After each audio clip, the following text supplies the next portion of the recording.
저는 이 드라마를 직접 보지는 못했습니다. 그런데 어떤 한 성도님을 통해서 한 드라마의 제목을 설명 듣는데, 이야, 제목 진짜 잘 졌다. 감탄은 한 적이 있습니다. 저처럼 이 드라마를 못 보셨어도 대충 드라마 내용을 짐작은 하실 겁니다. 어떤 내용이냐면 우리가 너무 잘 아는 바보 온달과 평강공주의 이야기라고 합니다. 그 온달의 달과 평강의 강, 이 두 글자를 합쳐서 되게 아름다운 한글 제목을 완성했죠. 달이 뜨는 강, 달이 뜨는 강. 한마디로 이 평강공주, 바보 온달을 온달 장군으로 바꾼 한 지혜로운 여인의 이야기 아니겠습니까? 이 달을 품어주고 그 빛을 배나 더해줬던 한 여인의 이야기가 우리는 짐작이 됩니다. 그런데 우리도 이런 내용들을 들으면 우리 인생에도 참 평강공주와의 만남이 있었으면 좋겠다는 생각을 할 때가 있습니다. 무슨 얘기죠? 우리 남들에게 숨기고 살지만 비밀을 가지고 있습니다. 어떤 비밀이냐면 내가 바보라는 사실을 다 가지고 있거든요. 바보라는 말이 어원을 따져보면요. 저도 몰랐는데 바보가 어디서부터 오는지 아십니까? 이제 밥보에서부터 온다고 합니다. 밥을 되게 많이 먹는 사람. 우리가 다 큰 바보들이죠. 바보가 밥보에서 오는데 이런 거예요. 우린 조상 대대로 밥이 참 귀한 것인데 밥값 못하는 사람, 밥은 좋아하는데 할 일 없는 사람, 이런 사람을 이제 바보라고 놀렸다고 합니다. 그래서 재밌는 건 이제 각 고장의 사투리들이 다 비슷한데요. 저 경상도에서는 그 바보를 축구라고도 말했답니다. 공 차는 거 말고 축 내는 사람. 그는 전라도는 더 직설적이에요. 아십니까? 묵돌이. 그래서 묵기만 하는 사람. 이렇게 얘기들을 했다고 합니다. 사실 우리가 다 바보인 이유가 있습니다. 하나님의 나라는 먹고 마시는 데 있지 않다는 것 우리 다 아는데 우리는 알면서도 주의 성도들이 늘 먹고 마시고 입고 하는 것에만 관심이 있지 주님의 소명에는 도통 관심이 없는 우리 모습을 보면 영락없는 묵돌이, 묵순이, 묵사 아닌가 싶습니다. 늘 밥만 좋아하고 주의 일들에 대해서 별로 고민하지 않습니다. 이게 바보 특징입니다. 평소에는 성격 되게 좋습니다. 남들과 달리 조금 놀림 받아도 헤헤대고 웃습니다. 뭐가 없어도 헤헤대고 웃습니다. 그렇게 성격 좋다 생각했는데 바보 특징이 뭐죠? 그 허리에 차 있는 밥그릇 뺏으면 난리가 납니다. 이게 바보입니다. 우리 인류는 다 죄 때문에 바보 인생을 살고 있는데 저마다 다 채울 수 없는 밥그릇을 가지고 그렇게 집중하며 살거든요. 돈, 지식, 외모, 어떤 명예, 마치 다른 부분에 있어서는 신앙, 인격은 엉망진창인데 불구하고 그것에는 거지인데도 불구하고 별로 관심 없고 자기가 원하는 그것 다 채울 수도 없는 그 밥그릇 가지고 만족하고 혹은 그 밥그릇이 비어지거나 뺏기면 난리가 나는 분노하는 우리가 다 하나님 보실 때의 바보들입니다. 오늘 본문 말씀 보면 정말 성경에서 공인하는 한 바보가 나옵니다. 그 이름은 마온의 거부 나발입니다. 이 나발이라는 이름의 뜻이 뭐냐면 바보예요. 이름과 너무나도 어울리는 삶을 산 참 어리석은 바보가 나와요. 자, 그리고 그 사람만 등장하는 게 아니라 이제 이 바보와 싸우다가 같이 바보가 될 뻔한 그런 다윗이 위기의 남자 다윗이 등장합니다. 그리고 또 하나 바로 이 뼛속부터 바보 같은 이 나발과 그리고 바보가 될 뻔한 이 다윗을 둘 사이에서 평화를 주고 화해시키며 바로 남편 나발을 살려내고 그리고 나중에 이 남편이 죽고 나서 이 지혜 때문에 부름받아 다윗의 아내가 또 되거든요. 나중에 새 신랑이 될 이 다윗을 이 죄 가운데의 위기 가운데 또한 구해내어 준 참 지혜로운 여인. 이렇게 따져보면 두 바보 남편을 살려낸 이 아비가일은 달들이 뜨는 강이 아닌가 싶습니다. 잘 품어내고 때마다 그 사람을 빛을 더해준 사람. 참 이 아비가일은 예수님을 본 적이 없었겠지만 예수님을 너무 많이 닮아 있습니다. 오늘 말씀을 통해 우리 주님의 마음을 아비가일을 통해서 우리가 함께 엿보고 우리가 가져야 될 그 마음을 우리가 잠시 묵상하고 결단하는 그런 복된 시간이었으면 좋겠습니다. 그러기 위해서 이 순서대로 이 인물들을 잠시 간단히 좀 나눠보려고 합니다. 우선은 첫 번째로 나발입니다. 따라하겠습니다. 문제를 일으키는 사람. 자, 이런 사람들이 있습니다. 세상 살다 보면 다 이 세 종류의 사람 중에 하나인 것 같습니다. 나발과 같은 사람. 이름의 뜻 바보입니다. 자, 그런데 성경을 보면은 우리가 생각하는 바보와는 좀 많이 달라 보입니다. 뭐 이렇게 지능이 떨어져 보이지 않거든요. 성경은 이 사람을 2절에 이렇게 소개합니다. 우리 한번 읽어볼까요?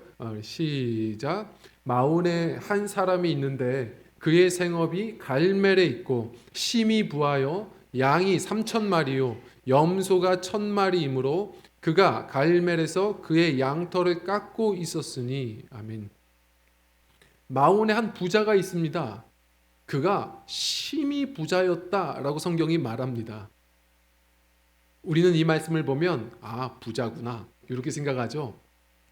그런데 본래는 그 마을의 이장과 같은 사람인데 이 사람에 대해서 어떤 삶의 열매나 성경에서는 인품에 대해서 소개하는 것이 먼저여야 할 텐데 돈만 얘기합니다. 그래서 구약신학자 유명한 월터 브루그만은 이 부분을 가지고 이렇게 얘기해요. 이 사람은 돈밖에 설명할 수 있는 것이 없었던 사람이었다. 자랑할 게 없었던 사람이었다는 겁니다. 아니나 다를까 그 뒤의 구조를 보면요. 이 사람이 어떤 사람인지 이제 성품에 대해서 조금 설명해 줍니다. 그는 행실이 아주 악한 사람이었다. 생각해 보십시오. 한 마을의 대표가 되는 이렇게 대단한 거부가 되려면 지식이 없지 않을 겁니다. 아마 경영할 수 있는 많은 종들을 질서 있게 다룰 줄 아는 그런 리더십도 있고 나름의 경영적인 재능도 있었던 사람 같습니다. 그리고 또 하나, 이렇게 마을 유지로서 오랫동안 부를 지킬 수 있는 사람이라면 정치적인 감각도 있는 사람입니다. 지능이 있습니다. 그런데 왜 바보냐면 하인들이 나중에 얘기하거든요. 섬기는 종들도 얘기해요. 우리 주인은 어리석은 사람이라. 남들이 볼 때 참 할 일 없이 사는 사람, 인정 없는 사람, 참 어리석고 미련하게 사는 사람. 그래서 이 사람의 진짜 이름이 나발은 아니었을 겁니다. 다들 그렇게 얘기해요. 왜? 유대인들은 이렇게 불명예스러운 이름을 지어주지 않습니다. 아마도 그 지역에서는 그 이름이 기억나지도 않을 만큼 사람들은 그렇게 불렀을 거예요. 미련한 사람, 어리석은 사람. 성경에서 하나님은 그 사람의 진짜 이름보다 이 별명을 써주시는 걸 보면 이 사람은 이 이름이 더 어울리는 사람이었던 겁니다. 바보 같은 사람. 돈 버는 데에는 아주 뛰어난 지식이 있습니다. 생각해 보죠. 어떤 일이 벌어지냐면 다윗이 이 마온에 사울을 피해서 따르는 사람들 600명을 데리고 마온까지 내려와 삽니다. 자, 그런데 다윗은요, 어떻게 하냐면 가는 곳마다 도착한 그 성읍의 평안을 위해서 도와주고 돌봐주고 도적대를 지켜주는 일을 해요. 그래서 그 마온에서도 그 일을 해줬더니 자연스럽게 그곳에서 사는 사람들이 부가 점점 더 늘어나게 된 겁니다. 도적대로부터 지켜주고 안정적이게 그렇게 산업을 키워나가다 보니까 다 부자가 돼요. 보상 심리가 있어서가 아닙니다. 때가 된 겁니다. 언제? 자, 오늘 성경 말씀에 보면 양의 털을 깎는 때가 왔답니다. 양의 털을 깎는 때라는 이 표현은 무슨 표현이냐면 이제 추수 때가 된 거예요. 이 추수 때 양털을 깎는 때가 되는데 이때는 자연스럽게 곡식을 다 걷어서 잔치를 배설하는 때입니다. 자, 그것은 무슨 때예요? 율법에 보면 나그네를 초대해서 대접해야 되는 때입니다. 하나님이 명령하신 섬겨야 되는 때라서 다윗은 그 마을을 위해 헌신했지만 보상 심리보다도 마땅히 나그네들을 도와줄 거라고 생각했기에 또 나름 그래도 다들 감사히 여기기 때문에 아주 자신만만하게 소년들을 데려다가 보내어서 인사시키고 곡식을 얻어오라고 얘기했습니다. 샬롬 인사하고 곡식을 요청하는데 이 사람이 한 번에 거절하고 거절할 뿐만 아니라 다윗과 부하들을 조롱하고 멸시합니다. 어리석죠. 10절 말씀 11절 말씀을 한번 읽어보겠습니다. 시작. 나발이 다윗의 사환들에게 대답하여 이르되 다윗은 누구며 이새의 아들은 누구냐? 요즘에 각기 주인에게서 억지로 떠나는 종이 많도다. 내가 어찌 내 떡과 물과 내 양털 깎는 자를 위하여 잡은 고기를 가져다가 어디서 왔는지도 알지 못하는 자들에게 주겠느냐 한지라. 아멘. 이 사람이 얘기합니다. 누구냐? 다윗? 이새의 아들 다윗? 나는 그를 모른다. 이게 무슨 말이에요? 모르는 겁니까? 한 번도 알려준 적이 없는 다윗의 가족, 아버지 이새까지도 얘기합니다. 누구보다 잘 아는 똑똑한 사람, 이미 정보가 있는 사람이에요. 그런데 그 아버지 이새까지 얘기하면서 모른다는 거예요. 난 모른 척하고 싶다는 겁니다.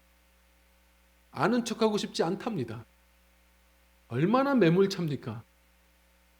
뿐만 아니라 거기다가 말을 덧붙입니다.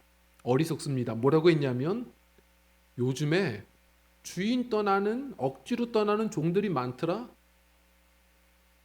사울을 죽이지 않고 이 포악한 왕을, 하나님이 버린 왕을 계속 그래도 기름 부으신 왕이라고 해서 죽이지 않고 도망만 다니는 다윗인데 억울하게도 배신자라고 이야기하는 겁니다.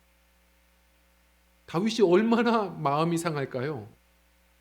이 나발이라는 사람을 생각해 보면 오늘날로 따지면 지식이 없는 사람이 아니라 보수, 우파 이렇게 얘기할 수 있는 겁니다.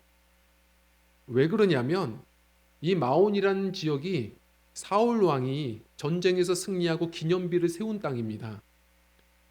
그렇지 않더라도 마을 유지로서 오랫동안 불을 지키는 사람이었다면 이 정부 관계자들과도 또 많이 연결되는 부분들도 있었을 겁니다. 이 사람은 이러나 저러나 40년 동안 장기 집권했던 사울 왕과 손을 긋는 것을 피하는 것을 원치 않았을 겁니다. 손해보고 싶지 않았던 돈 버는 데에 지식이 있었던 이 사람은 사울이 포악해지고 온 백성이 다윗이 왕되기를 바라는 이 순간인데도 불구하고 그는 다윗을 매몰차게 조롱하고 멸시합니다. 시간이 지나서 사울이 자기 얘기 들어주면 또 더 많은 것을 줄 것이라고 생각을 했는지 그렇게 매몰차게 이야기하는 이 사람의 모습을 보면 참 어리석습니다. 왜요?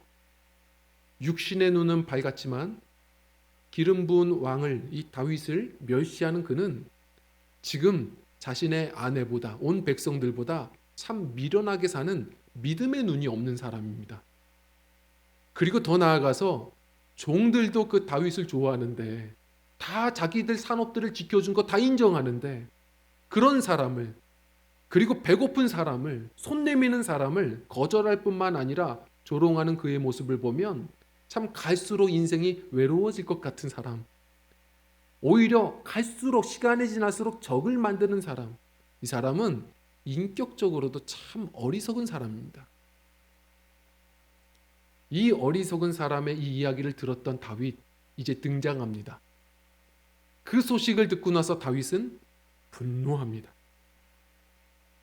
다윗, 이 사람은요 어떤 사람입니까? 우리 따라하겠습니다. 문제를 진압하는 사람. 세상에 이런 사람들이 있습니다. 총명합니다. 많은 사람들이 따르는 인품도 좋은 사람입니다. 그런데 때로는 바보들과 상대하다가 똑같이 바보가 되는 그런 사람들이 있습니다. 다윗이요, 화나는 것은 당연합니다. 허리에 칼을 차고 그리고 따르는 600명 중에 200명은 산업을 지키게 하고 400명을 대동해서 이 군사들을 모집해서 지금 나발 한 사람 죽이겠다고 모래바람 일으키면서 행군하기 시작합니다. 화난 것은 이해하지만 지금까지 우리가 알던 다윗의 모습과는 너무 많이 다릅니다. 왜요? 23장만 생각해 보세요. 그일라 백성들을 도와주고도 배신당했던 다윗은 배신당했지만 그러나 그 자리를 털어버리고 그냥 자리만 옮겼던 사람입니다. 24장 생각해 보면 자기를 죽이겠다고 찾아온 사울, 그러나 오히려 자기가 죽일 수 있는 기회를 얻었는데 정당방위를 할 수 있는 기회였는데도 오히려 하나님 바라보고 기름 부은 왕이라고 생각해서 그는 오히려 살려보내고 용서하고 세워졌던 사람이 다윗입니다. 그렇게 넓은 마음의 사람이었는데 왜 그런 다윗이 오늘 이렇게 어리석은 한 사람 죽이겠다고 칼을 차고 코에 바람이 나오고 얼굴이 붉어지면서 군대들을 대동해서 죽이겠다고 지금 달려가는 겁니까? 사람이 늘 똑같지 않습니다. 기억하셔야 됩니다. 지금 다윗의 마음의 상태를 좀 들여봐야 합니다. 좀 오늘의 본문 말씀에 연극 대본이라고 말한다면 조금 어울리지 않은 1절 말씀이 힌트가 될 수가 있습니다. 우리 1절 말씀을 좀 읽어보겠습니다. 함께 읽겠습니다. 시작. 사무엘이 죽음에 온 이스라엘 무리가 모여 그를 두고 슬피 울며 라마 그의 집에서 그를 장사한지라. 다윗이 일어나 바란 광야로 내려가니라. 아멘. 다윗이 어떤 때였습니까? 다윗은요, 사울에게 오랫동안 쫓김 받으면서 괴로웠습니다. 억울하죠. 뿐만 아니라 물론 이 뒤의 사건이지만 사울의 딸, 자신의 아내 미갈을 사울이 다른 사람에게 시집 보내버립니다. 물론 이후의 일이지만 벌써 정보로 많은 징후들을 느꼈을 겁니다. 갈수록 자기 주변을 떠나는, 갈수록 삶이 점점 땅으로 떨어지는 이러한 자신의 마음은 조금씩 위축되는 것이 분명해 보입니다. 그리고 가장 심각했던 사건이죠. 자기가 평생 영적인 아버지로 여겼던, 힘들 때마다 달려가서 그렇게 상담받았던, 자기에게 기름 부어주고 늘 힘들 때마다 품어줬던 그 사무엘 선지자가 세상을 떠났습니다. 세상을 떠난 그 순간 온 백성들도 그 사무엘 선지자를 존경해서 다들 누가 시키지도 않았는데 모여서 울었어요. 그러나 거리에 나와서 울지도 못하고 사울에게 피하여 쫓겨서 그 존경하는 사무엘 선지자가 죽었는데 그 가정의 장례식도 못 가보고 이 다윗은 지금 마음이 많이 허전한 겁니다. 아십니까? 댐이 무너지는 것은 거대한 파도 때문에 넘어지고 무너지지 않습니다. 작은 구멍에 무너지는 겁니다. 우리의 삶도 마찬가지입니다. 마음에 구멍이 뚫리면 삶이 무너집니다. 우리 인생이 그렇습니다. 이 다윗은요, 우리가 늘 하는 얘기처럼 옛말에 그런 말 있잖아요. 곳간에서 인심 난다는 말이 있어요. 늘 마음의 곳간이 넓었을 때에는 여유 있었습니다. 우리가 그러잖아요. 곳간이 비면 조금씩 조급해지고 때로는 분노가 많이 올라오기 시작합니다. 근데 삶의 곳간보다 더 중요한 게 마음의 곳간이라니까요. 마음의 자산이 부족해지면 별것 아닌 말에 우리는 흔들리고 넘어질 때가 많습니다. 저도 생각해 보면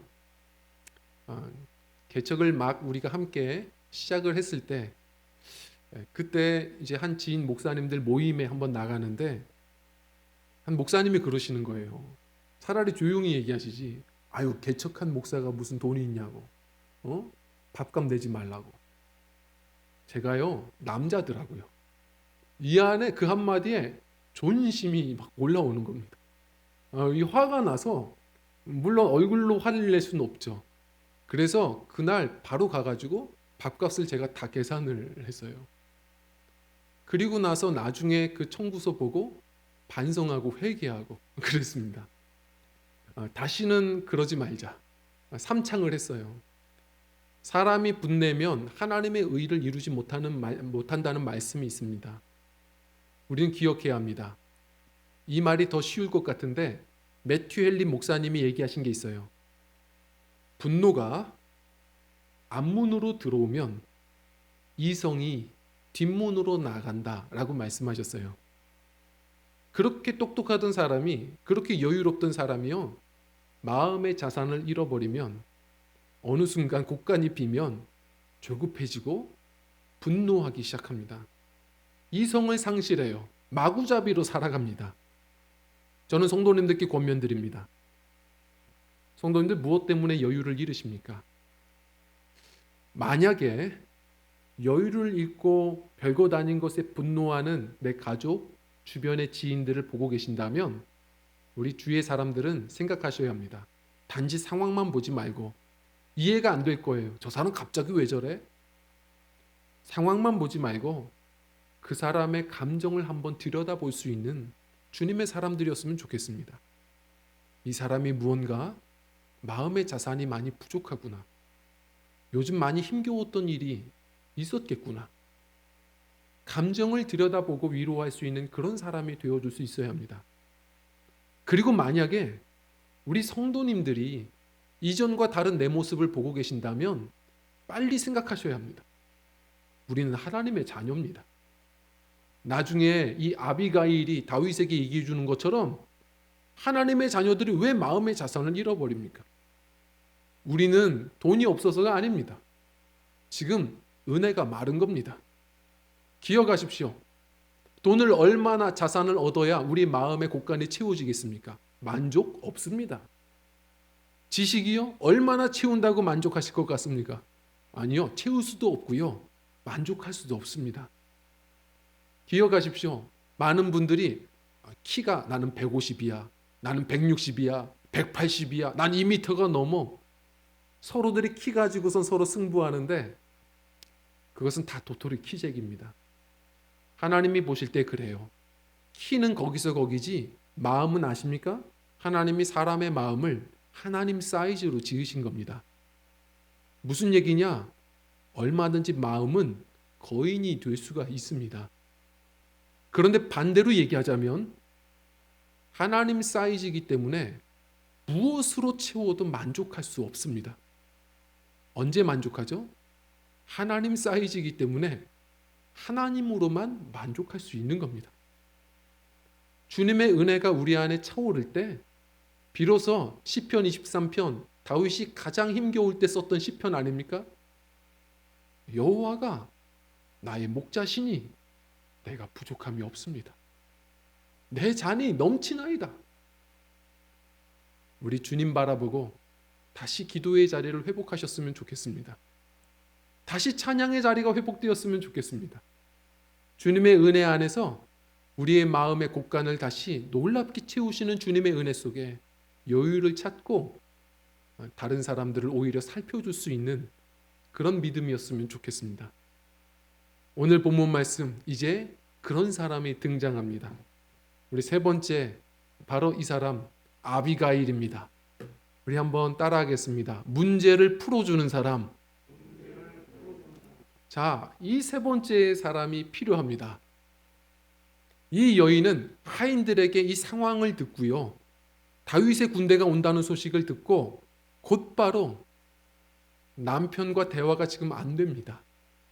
이 순간에 남편을 위해서입니다. 살리기 위해서 모든 곡식을 다 가지고 과일 가지고 수레에 실어 가지고 다윗의 군대를 향하여 지금 달려갑니다. 그리고 다윗을 보자마자 바로 엎드려서 이야기합니다. 자, 오늘 성경에 보면 이 여인을 이렇게 표현합니다. 3절 말씀 같이 읽겠습니다. 시작. 그 사람의 이름은 나발이요 그의 아내의 이름은 아비가일이라. 그 여자는 총명하고 용모가 아름다우나 남자는 완고하고 행실이 악하며 그는 갈렙 족속이었더라. 아멘. 나발과 반대되는 사람, 그의 아내 아비가일, 그 여인은 총명하고 또 아름다운 여인이었더라. 한번 생각해 보세요. 지혜롭고 거기다가 너무 아름다운 여인인 겁니다. 그런 여인이 곡식을 가지고 군대 앞에 섭니다. 이제 군대 다녀오신 분들은 다 이해하실 겁니다. 우리가 이해하기 쉽게 예를 들어서 어떤 군대라도 예를 들어 정말 아름다운, 제가 요즘 연예인을 잘 모르겠고 물론 지금도 연예인이시지만 결혼한 제가 아는 분은 그런 분밖에 없어요. 김태희 씨, 뭐 이런 분들이 정말 아름다운 분들이 한 손에는 햄버거를 그리고 피자를 이렇게 들고서 꾸러미를 들고 군대에 지금 들어간다면 축구공도 설 겁니다. 그리고 모든 군대의 행렬들이 설 것이고 모든 시선들이 주목될 것이고 아마 탱크도 설 줄도 모릅니다. 이 아름다운 여인이 군대 앞에서 많은 곡식을 가지고 딱 영접하는데 그 군대의 발걸음이 다 멈췄습니다. 발걸음이 멈춘 것만 놀라운 게 아니라 이제 이 다윗과 군대들의 마음들이 풀어지기 시작합니다. 지혜롭습니다. 뭐라고 얘기할까요? 이 여인이 이렇게 얘기합니다. 24절 25절 말씀인데 같이 읽어보겠습니다. 시작. 그가 다윗의 발에 엎드려 이르되 내 주여 원하건대 이 죄악을 나 곧 내게로 돌리시고 여종에게 주의 귀에 말하게 하시고 이 여종의 말을 들으소서. 원하옵나니 내 주는 이 불량한 사람 나발을 개의치 마옵소서. 무슨 말입니까? 발에 엎드려서요. 내 주여. 오늘 말씀 이렇게만 읽었지만 한번 나중에 읽어보세요. 내 주라는 말을 무려 문장 속에 31번 말합니다. 다윗의 아픔이 뭔지를 다 들었습니다. 그 안에 위축된 마음에 모든 자존감을 다시 세워주는 거예요. 내 주여. 31번이나 말합니다. 그리고 남편의 죄를 자신에게 돌려요. 저를 용서해 주십시오. 그리고 나서 이제 말하기 시작합니다. 뭐라고 이야기하죠? 그 사람 개의치 마세요. 그 사람은 이름대로 어리석은 사람입니다. 이게 무슨 말이냐면 똑같이 바보병에 걸리지 마십시오. 실수하지 마십시오. 그러면서 다윗의 편이 되어서 이야기하기 시작합니다. 우리 말씀 한번 읽어볼게요. 30절 31절입니다. 시작. 여호와께서 내 주에 대하여 하신 말씀대로 모든 선을 내 주에게 행하사 내 주를 이스라엘의 지도자로 세우실 때에 내 주께서 무죄한 피를 흘리셨다든지 내 주께서 친히 보복하셨다든지 함으로 말미암아 슬퍼하실 것도 없고 내 주의 마음에 걸리는 것도 없으시리니 다만 여호와께서 내 주를 후대하실 때에 원하건대 내 주의 여종을 생각하소서 하니라. 아멘. 그 사람의 그 곳간을 지금 위로하며 채우고 있는 겁니다. 이 곡식보다 더 중요한 다윗의 마음의 곳간을 채워주고 있는 거예요. 지금 가장 큰 위기는 다윗이 어떤 위기를 겪었냐면 정체성의 위기를 겪었던 겁니다. 늘 주님 안에서 만족했던 다윗이 한번 마음의 곳간을 잃어버리니까 정신을 못 차렸던 거거든요. 다윗도 잃어버리고 있었습니다. 그가 누구냐? 하나님이 여기껏 지금까지 지켜줬던 하나님의 군대의 장관이었습니다. 이 여인은 얘기해요. 당신은 하나님이 지키시는 자입니다. 더불어서 당신은 뭐라고 얘기하죠? 후에 이스라엘의 왕이 되실 분입니다. 그때에 후회하실 만한 오점을 남기실 필요가 없습니다. 왜 어리석은 사람, 하나님의 군대 장관이 왜 어리석은 사람에게 칼을 빼십니까? 이 이야기를 하며 자신의 남편을 살려내고 그리고 다윗을 죄를 범할 뻔한 그 위기 속에서 다윗도 구해냅니다. 다윗이 여기서 마음을 다시 되찾고 주님의 은혜를 바라보면서 내가 너의 지혜를 기억하겠다 하고 돌아갑니다.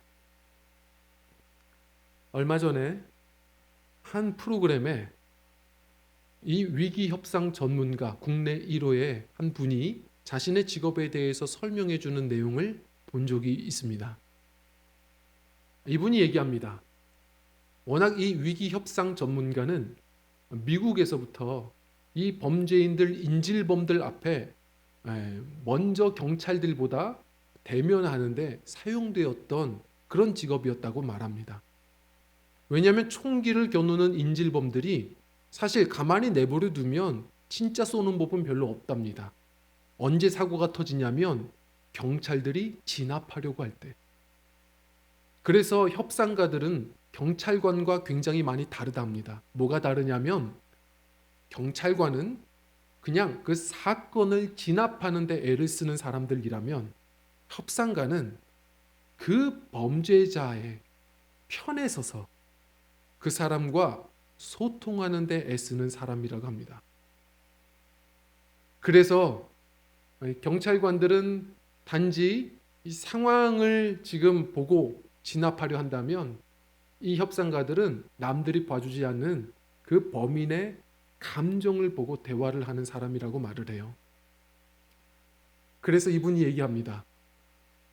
이 협상가들은 절대로 해서는 안 되는 몇 가지 말이 있답니다. 첫 번째로는 진정하세요. 진정하세요라는 말을 해서는 안 된답니다.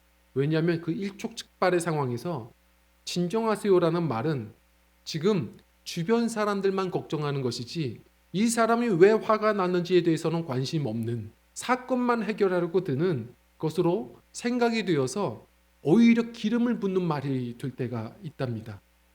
그래서 오히려 진정하세요보다는 다가서면서 많이 화가 나 계신 것 같아요 라고 얘기하는 게 훨씬 낫답니다.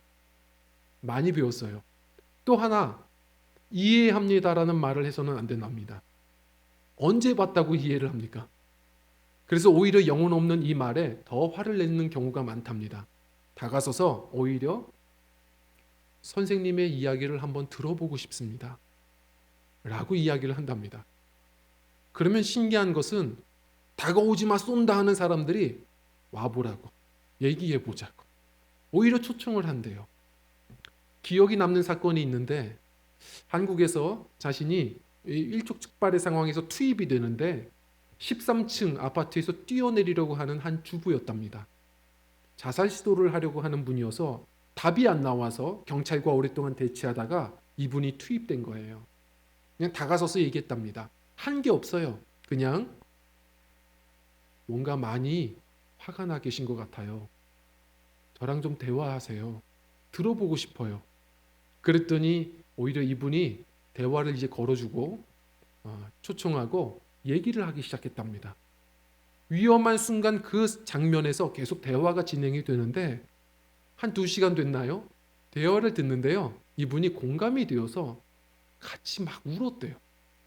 한참 울었는데 한 것도 없는데 그분이 이제 내려와서 들어줘서 고맙다 하며 결국은 이 사건이 진정이 되었다고 말을 합니다.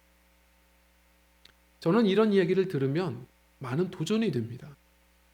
사실 이 모습이 우리 그리스도인들이 가져야 하는 모습은 아닐까?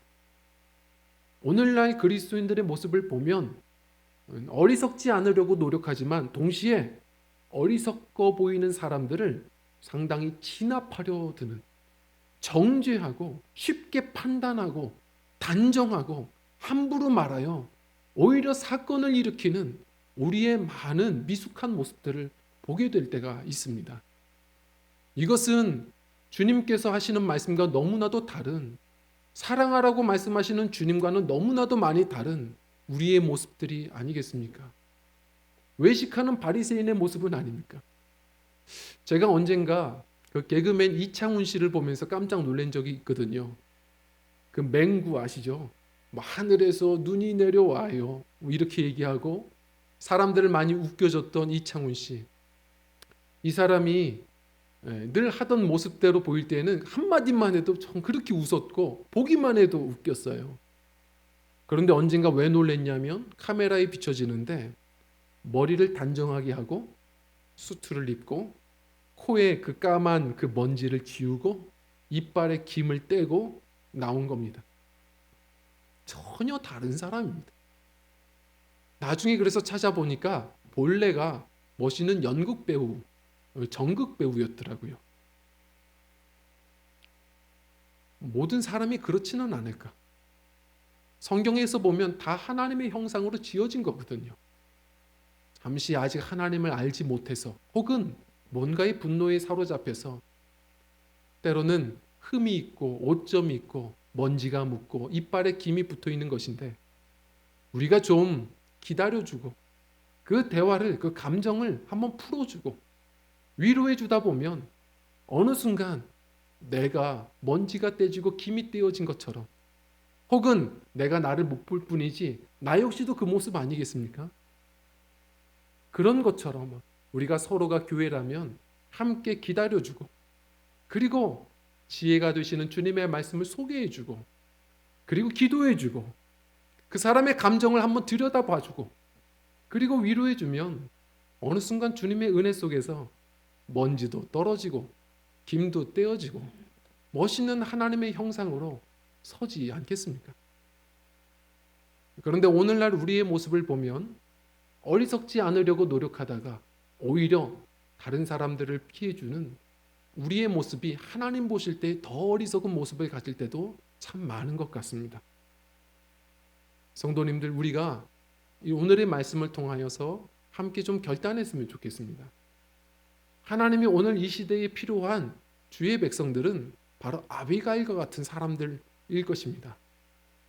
혹 지금 내가 상대하는 그 사람이 탐욕에 눈이 멀고 하나님을 알지 못하여 지금 대화가 통하지 않는다면 그래도 우선 보이지 않는 곳에서라도 섬기며 그 사람을 기다려주는 나발을 도와주는 그 아비가일처럼 섬겨주고 혹 다윗처럼 잠시 길을 잃은 사람 대화가 된다면 같이 그 사람의 감정을 들여다 놓고 편이 되어주고 위로해 줄 줄 아는 그래서 그곳에 평화를 선사하고 그들을 품어주고 세워줄 줄 아는 저는 예수님 닮은 강과 같은 마음들 바로 아비가 같은 바로 그 마음들이 우리의 마음이 되어야 한다고 봅니다. 저는 성도님들 같이 결단했으면 좋겠습니다. 우리가 살아가는 곳곳에서 주님이 필요로 하시는 예수님 닮은 그런 강과 같은 마음들이었으면 좋겠습니다. 새로운 한 주간을 살아가실 때에도 수많은 사람들을 대면하실 텐데 그때마다 기억하십시오. 그들을 주님의 마음으로 하나님 은혜 안에서 넓은 마음으로 품어주고 세워주고 빛내주고 그 땅의 평화를 선사해주는 화평의 도구들 수많은 달들을 띄워주고 빛내주는 넓은 강과 같은 마음들 예수님 닮은 우리 조화 성도님들 화평의 도구들이 다 되시기를 간절히 부탁을 드립니다. 우리 함께 이 시간 찬양하고 기도하는 시간을 갖겠습니다.